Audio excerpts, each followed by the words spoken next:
Assalamu alaikum wa rahmatullahi wa barakatuh. Tumyamika Allah subhanahu wa ta'ala ndikufuna mafuna bwino tumikwa kwa maliza Muhammad sallallahu alaihi wasallam. Bale wanga kodi unalingalirapo kuti kodi jahena ndiye ikulu bwanji? Kodi zikakukuza iwe mtima mwako odziwa kuti jahena ndiye ikulu, kodi iweyo ukakhala mwanthu okalowa ku jahena kapena uziteteza kuti usakalowe ku jahena? Tiye timve hadithi ya mtumiki wathu Muhammad sallallahu alaihi wasallam imene adalankhula kunena kuti yuta bi jahannama yawmaidhin, akuti jahena izabweretsedwa tsiku limenelo, ili ndi tsiku la kiyama. Wa alaiha 70,000 zimani, akuti jahenayo ili ndi zingwe zokokera zoyikokera zokwana 70,000, maa kulli zimani 70,000 malaki yajurunahu, akuti komanso pa chingwe china chilichonse pakakhala angelo 70,000 akuyikoka.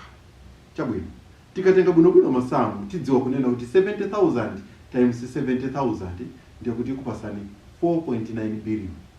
Otenga chiwerengero cha anthu amene tili nawo pa dziko lapansi pano 7.1 billion, ndiye kuti tingochoserapo 2.2 billion, ndiye kuti ena osala onsewo tikanakhala kuti ndife angelo, bwezi tili ntchito yathu kukoka jahena. Kusonyeza kuti nchinthu chachikulu kwambiri. Tsiku lina mtumiki wathu Muhammad sallallahu alaihi wasallam adalankhula, atamva kulira kokhala ngati chinthu china chake chagwa didididi, tekenako adafunsa masahaba kuti kodi mukudziwa ndi chani chimenecho? Masahaba radhiyallahu ta'ala anhu adanena kuti Allahu wa rasuluhu a'lam, Mulungu ndi mtumiki wake akudziwa zimenezi. Ndiye mtumiki wathu Muhammad sallallahu alaihi wasallam adauza masahaba kunena kuti umenewo ndi mwala umene Mulungu adauponya mujahena, ndipo wadusa zaka 70 usanafike pansi penipeni pa jahena. Allahu akbar.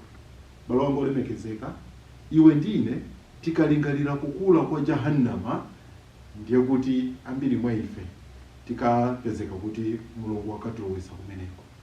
Ndinene kuti chisomo cha Mulungu Allah subhanahu wa ta'ala chokhanga tichingatipeze ndiyo kuti tikalowa ku janna.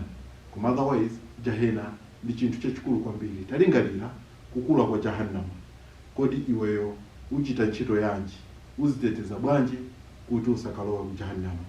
Mulungu Allah subhanahu wa ta'ala kumaliza ndi aya yokuti yawma naqulu li jahannama hal imtalat wa taqulu hal min mazid.